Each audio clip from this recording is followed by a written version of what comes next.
Today we're going to learn about the Polish language by the channel Langfocus. I absolutely love that channel. I love to learn the semantics of different languages. And maybe this will motivate me to learn the Polish language as well. You know, the only Polish word that I know is kurwa.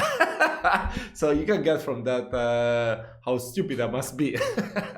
Maybe, you know, this will motivate me to learn your language and become the most proficient Italian when it comes to speaking Polish. Who knows? Who knows? Everything could be. Maybe that's my life goal and I still don't know about it. So without any further ado, let's check out the video. No, wait. I need to... Wait, okay, I need to do like this, so I will cover everything. Hello everyone, welcome to the Langfocus channel, and my name is Paul. Today's topic is the Polish language, or Język polski. as it's called in Polish. Polish is the official language of the Central European country of Poland, where 97% of the population speaks it as a native language. That makes Poland the most linguistically homogeneous country in Europe. It's the second most widely spoken Slavic language after Russian, with around 45 million native speakers and an additional 5 million second language speakers.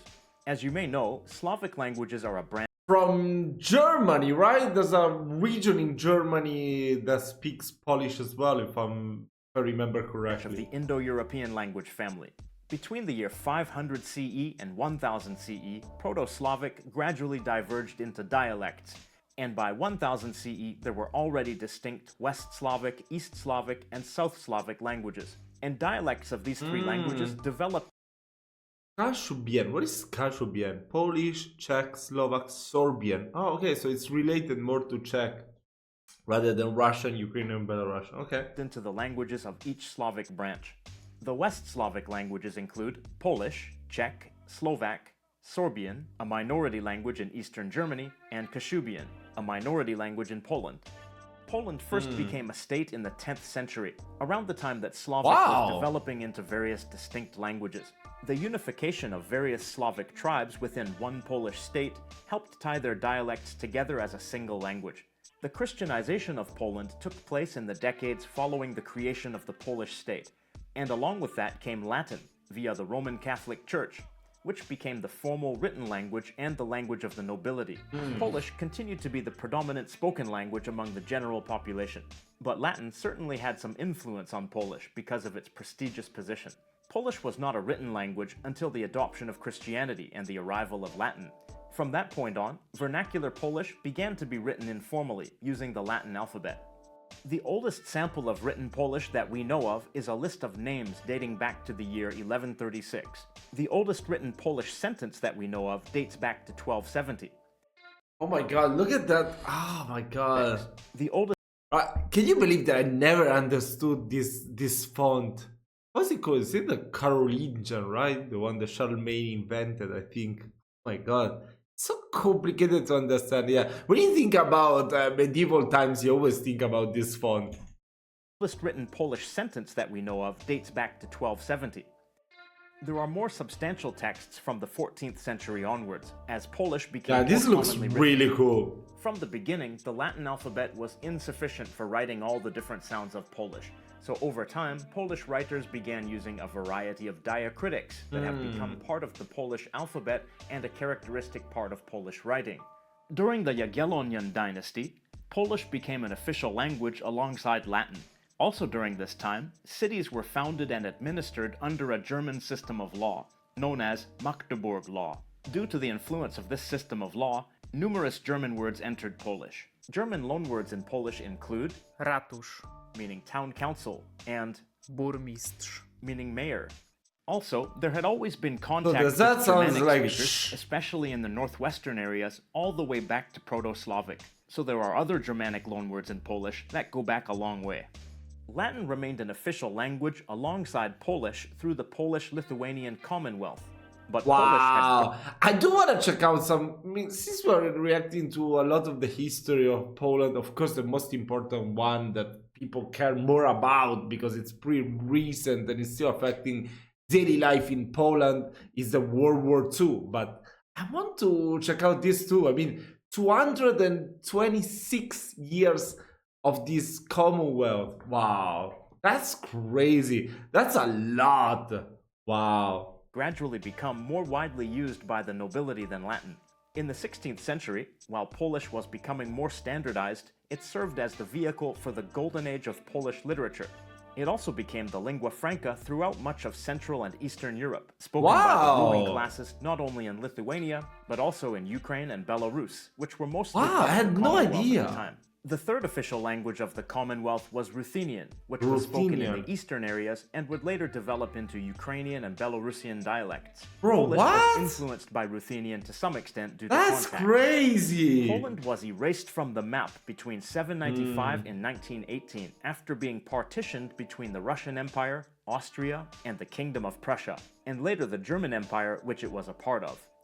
Polish ceased to be an official language anywhere, and dialectal differences grew in the different occupied parts of Poland. After the First World War, the borders of Europe were redrawn, and an independent Polish state was restored.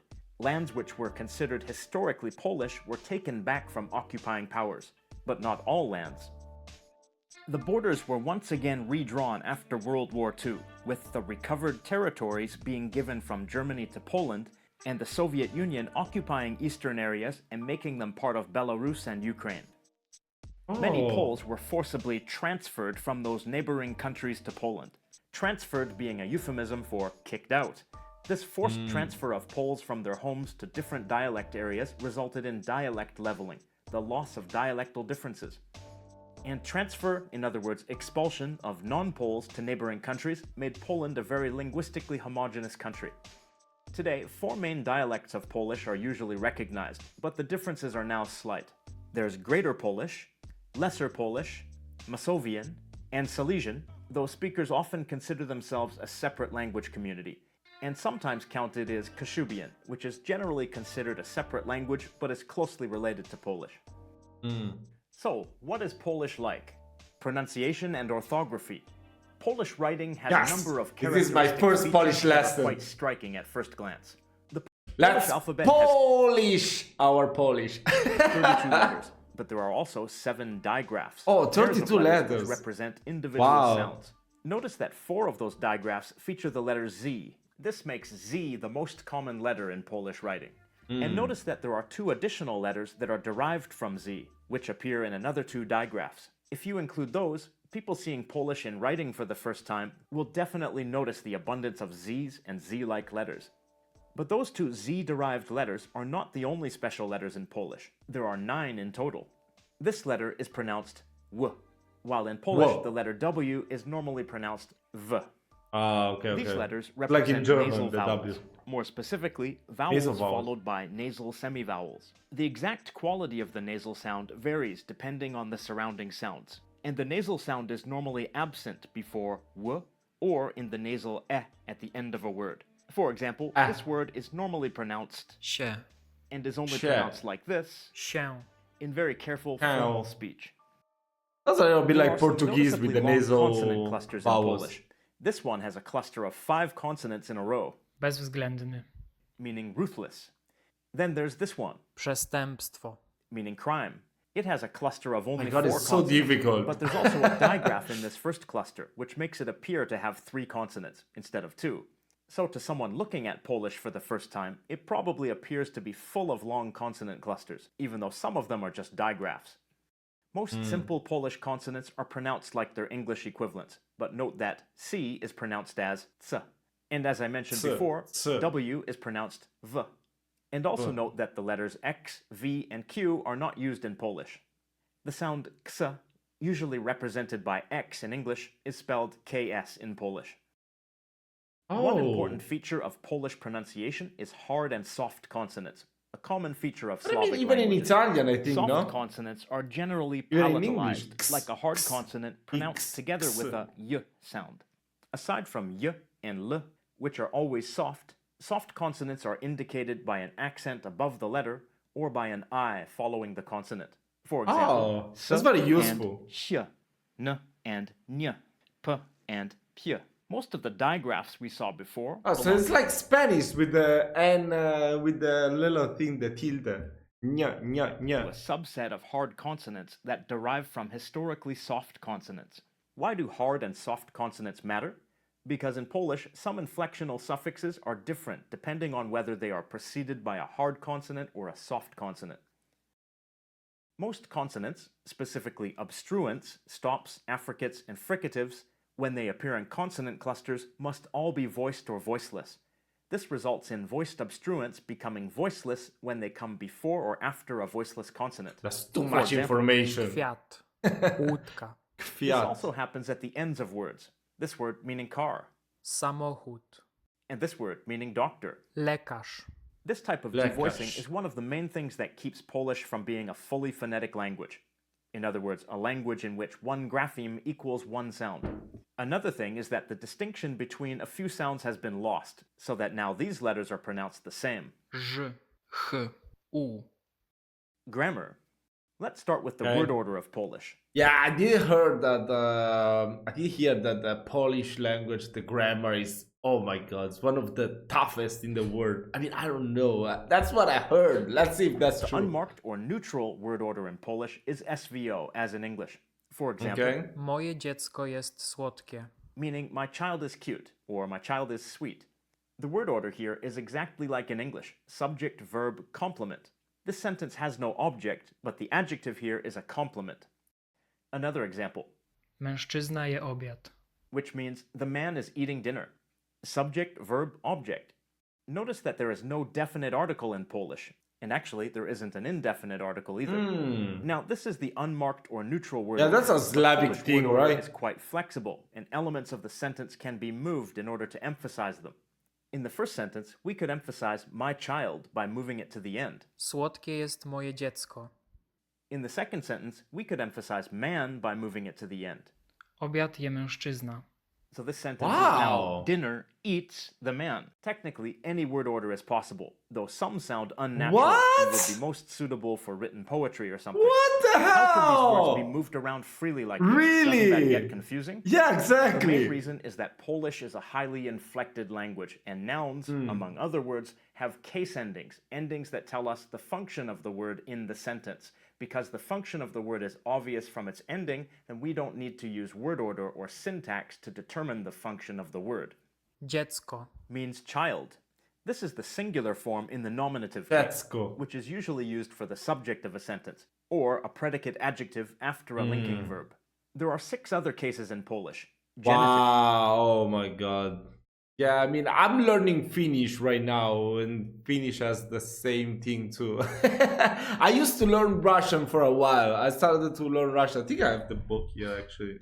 No, I mean, I have so many books over that. I really love learning languages, and they had that thing too. But I think this one is, yeah, it's very like Russian. But you know, of course. At the beginning, it sounds impossible, but after a while, you will try to find patterns and it becomes easier. I mean, it still hasn't become easier for me, but I know it's possible. I know it's possible. Everything is possible in life. Come on. Dative, dative, accusative, instrumental, locative, and vocative. These are the singular forms, but there are also plural forms.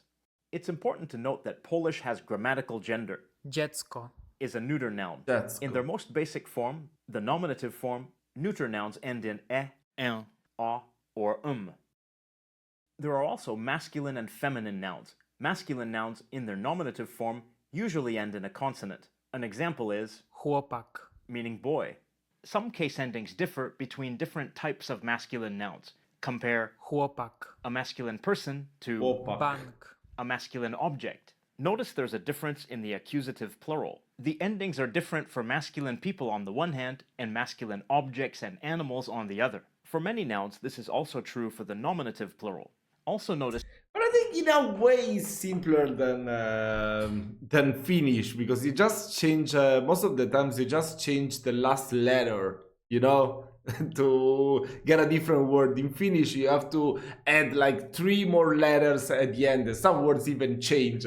So yeah, oh my god. Fuck, these languages are so difficult. But I mean, it's most rewarding when you learn a difficult language. I must say that. I must definitely say that. I still haven't managed to do that, but you know, one day, one day. Notice that the genitive and accusative singular endings are different. In these cases, the endings are different for masculine animate nouns, in other words, humans and animals on the one hand, and inanimate objects on the other, though in the genitive case, a few types of nouns are exceptions. Feminine nouns in their nominative form usually end in a or e. For example, Matka. meaning mother. Adjectives also agree with nouns in gender, number, and case, and they have their own sets of endings. For example, Młoda matka. means a young Młoda mother matka. in the nominative case. But here's a phrase in the genitive case. Dziecko młodej matki. The young mother's child. Sounds so Not beautiful only the noun though. has a genitive case ending, but so does the adjective. And notice that the adjective's genitive ending is different from the noun's. Adjectives have endings for all cases, in all genders, for both singular and plural. Verbs. Polish Okay. verbs have two tenses, past and non-past. There are also Biggest two castle. major aspects, which indicate completion of an action, the perfective aspect, or incompletion of an action, the imperfective aspect. Each verb has separate infinitives for the imperfective and perfective aspect, and then conjugations are built around those infinitives in order to indicate the tense. In other words, the time at which the complete or incomplete action is done. Let's take a look at the verb meaning to read. Czytać. This is an imperfective infinitive. In other words, the reading is in progress or ongoing. Przeczytać. This is a perfective infinitive, meaning the reading is complete. The perfective form of verbs is derived from the imperfective form by adding a prefix to it, or sometimes by adding a suffix or changing a vowel in the verb stem. Now let's conjugate these in the past tense. You drop the ch from the end of the infinitive and add one of these endings to the remaining stem. Wow. Ja Oh czytałem. my Means god. I was reading. In other words, the reading was ongoing at a certain point in the past. Ja przeczytałem. Means I read. In other words, I completed the action of reading within a certain time period in the past. By the way, please note that Polish is a pro-drop language, meaning that the subject pronoun can often be left out. Okay. That's because the verb endings often make it clear who the subject is. Yeah, But it's like something to Italian. note is how the verbs are conjugated for gender in the past tense. In the first and second person singular, there are masculine and feminine forms. The third person singular also has a neuter form. For the plural forms, the distinction is between masculine personal endings, in other words for people, and all the others. A masculine inanimate object or animal will be conjugated the same as for feminine or neuter nouns. So while a man would say, Ja czytałem. a woman would say, Ja czytałam. and if you're talking to a man, you would say, Ty czytałeś. but if you're talking to a woman, you would say. Ty czytałaś. Speakers of other Slavic languages won't see anything strange about this, but speakers of Germanic and Romance languages might need to get used to this. Yeah, it's Now a little let's bit take a look different. at the non-past conjugations. Non-past? What do you mean by non-past? Is it present or future? Well, that depends on whether it's imperfective or perfective. For an imperfective verb like Czytać. the non-past conjugation has present tense meaning. For a perfective verb like Przeczytać. the non-past conjugation has future tense meaning. Ona czyta książkę. This means she's reading a book, while this sentence Ona przeczyta książkę. means she will read a book. Unlike the past tense conjugations, the non-past conjugations don't have any gender distinctions. The tricky thing about the non-past conjugation is that there isn't just one of them. There are actually 4 different conjugations, with virtually all verbs following one of them. Conjugation 1 and conjugation 4 are characterized by an E vowel. Oh in my the god, you're third-person trying to singular scare form. me! Conjugation 2 by an I vowel in the third-person singular What the form. hell? And conjugation 3 by an A vowel. It's too in many the third-person information, singular. too many informations. The perfective non-past form is sometimes referred Yeah, this is scaring me. This is scaring me. It's giving too many information. It should be briefer. Come on. I never learned Polish. You make me not want to learn it like that. It should be briefer, straight to the point, showing how it works like very briefly and concise way. This is too much. Too many concepts. What the hell? to as the simple future. There's another compound future tense that expresses the imperfective future. In other words, an action that is ongoing or repeating in the future. Ona będzie czytać książkę. This sentence means she will be reading a book. It's formed by using the future tense of być, the word meaning to be, followed by the imperfective infinitive. To be być, It's an bitch. irregular verb, To be a carrying bitch. different verb stem in the past, present, and future forms. Here's an example in the present tense. nie jestem Polakiem.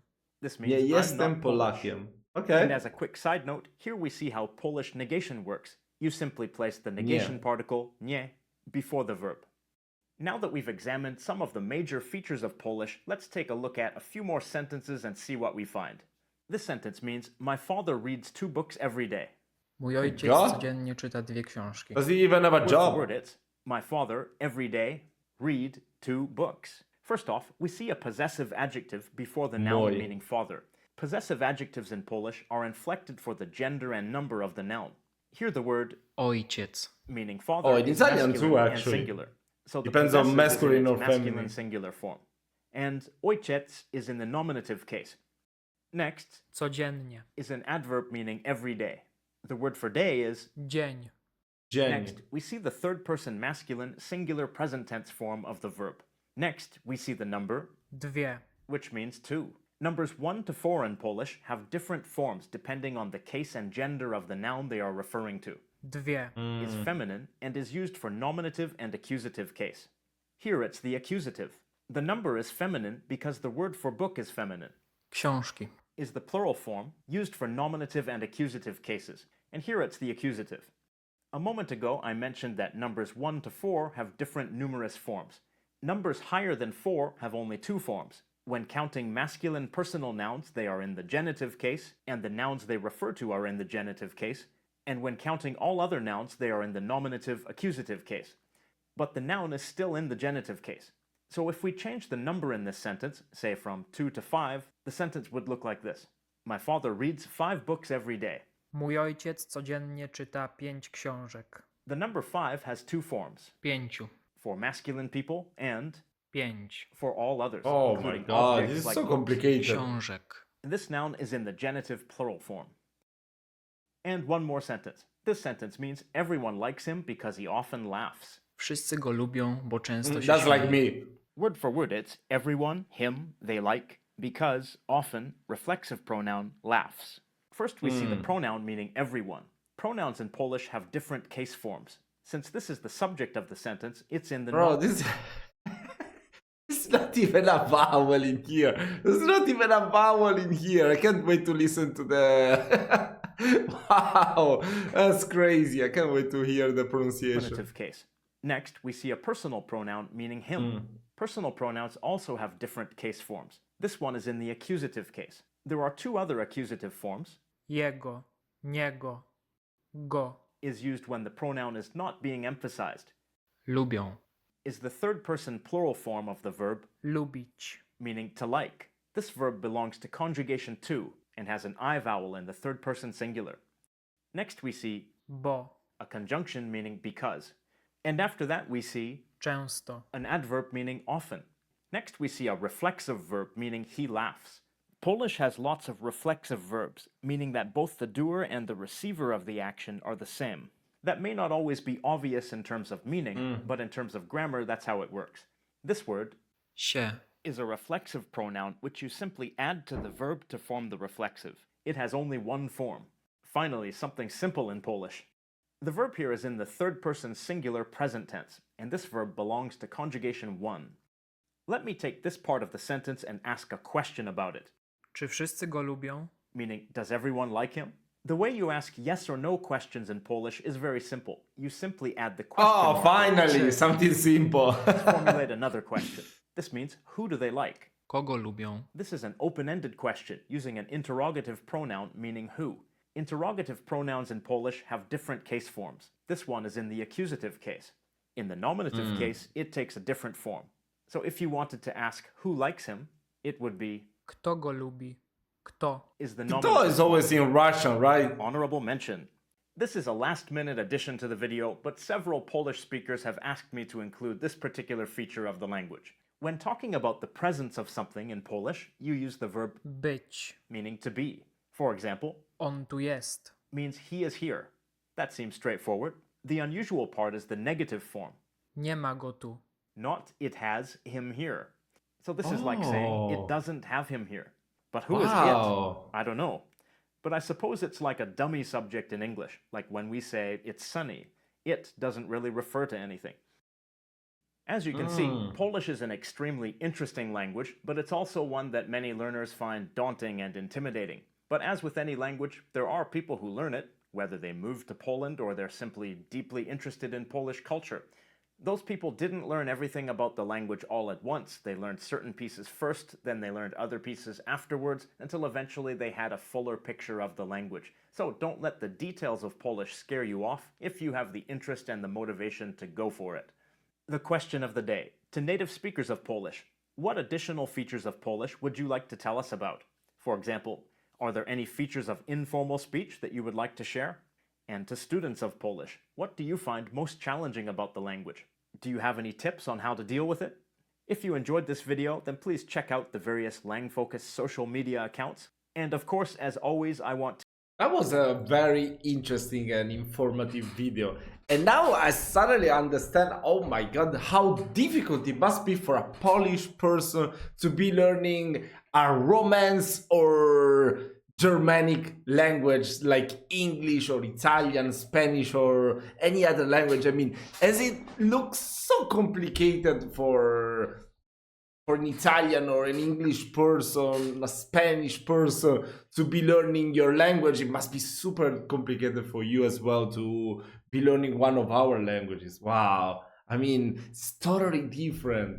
Wow. I mean, maybe I will be a little bit in an advantage, you know, because I learned before a little bit of Russian and I'm learning Finnish that also has cases.